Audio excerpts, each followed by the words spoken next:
Hello everyone, welcome back. I've accumulated the 5 craziest fuzz pedals I could find, and today we're going to do a face-off with them.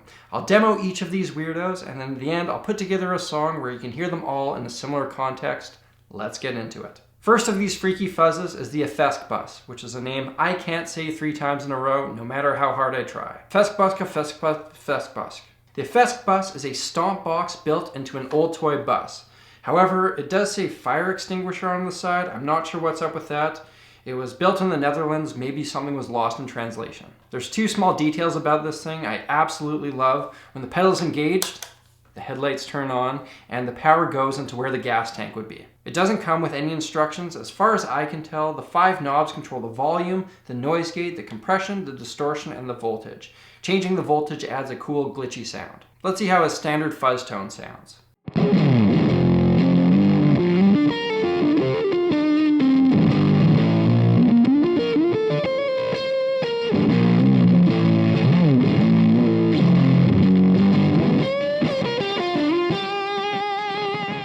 Here's a bit of a stranger sound that makes use of the voltage and the gate features.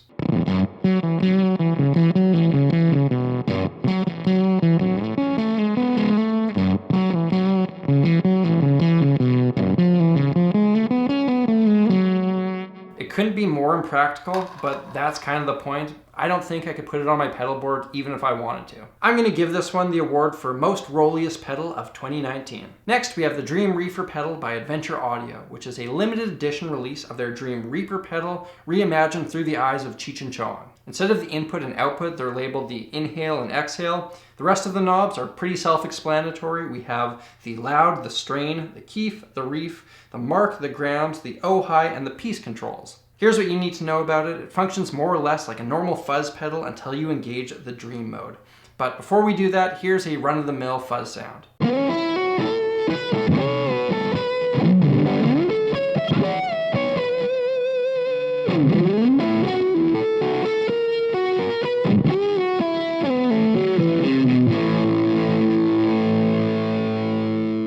Functions of the dream mode are controlled by the grind knob. What does that do? Well, according to the instructions, it controls the strength of your input as it tussles with the oscillations for dominance. It's kind of a tug of war between the feedback oscillations and the distorted input signal. In my words, it makes your guitar sound like it's fighting an angry pig. Let's check it out.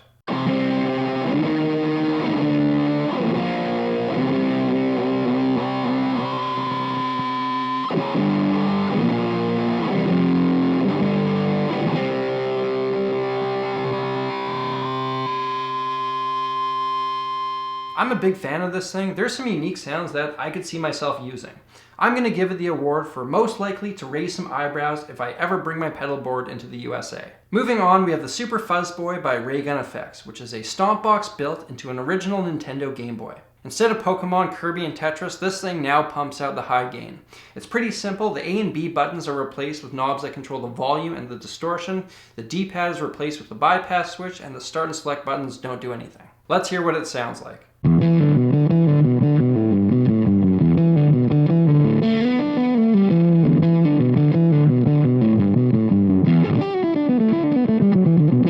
Sounds like a fuzz pedal. I love the fact that the battery light lights up when it's engaged. I feel like I'd be doing an injustice to this thing if I didn't play it through a bit crusher.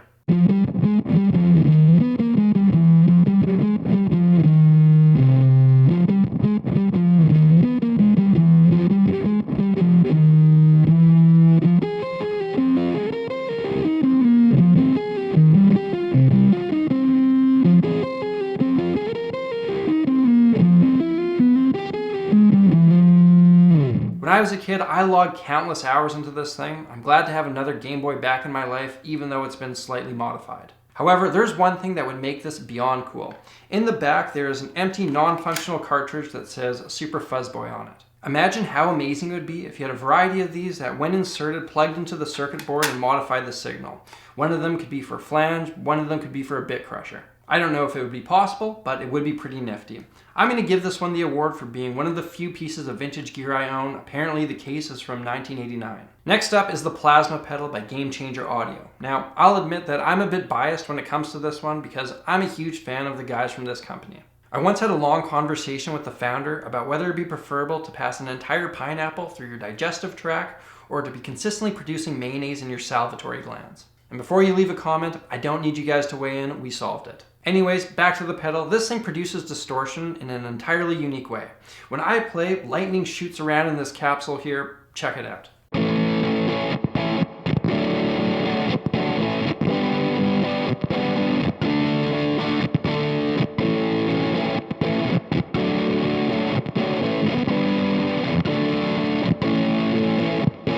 It's not a display, that is your guitar signal, that electricity is the distortion being produced. How does it work? I don't know, magic or more probably science. I read the instructions and it went way over my head, especially considering I don't even know how a normal distortion pedal works. What I do know is that this thing sounds amazing. Let's take another listen.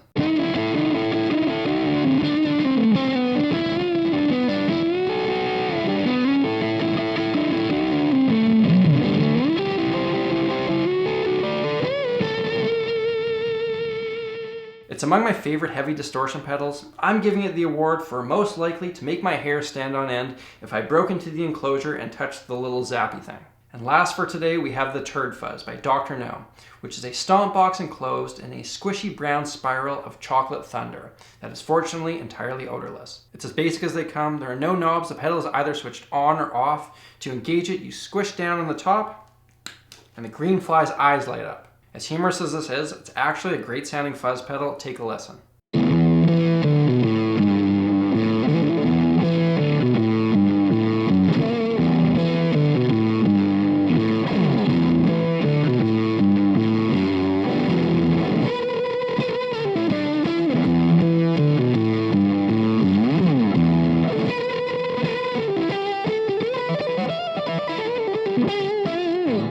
As far as pure and simple fuzz tones go, I think it sounds great, and the good news is, if you can't handle the full load of turdiness, there is a dialed down version of the pedal that has the same functionality. I'm going to give it the award for the world's shittiest pedal, but in a good way. So now that we've gone over these 5 crazy fuzz pedals one at a time, here's a jam where I alternate between all of them. I'll dial them in to represent what I think the pedal does best.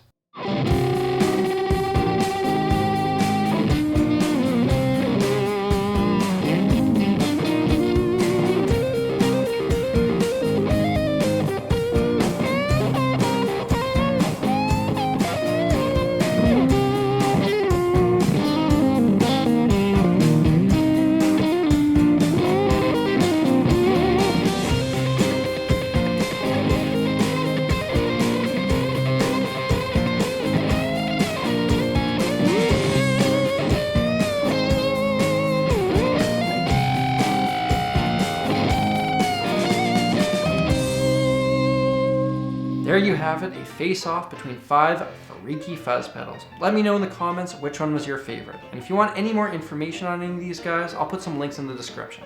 Thank you all for watching. If you like the shirt I'm wearing, you can get your own traditional guitar-playing samurai merch over at www.shopsamuraiguitarist.com. There are a variety of styles and colors, and they're shipped all around the world. If you're new here, hit that subscribe button for regular musical content.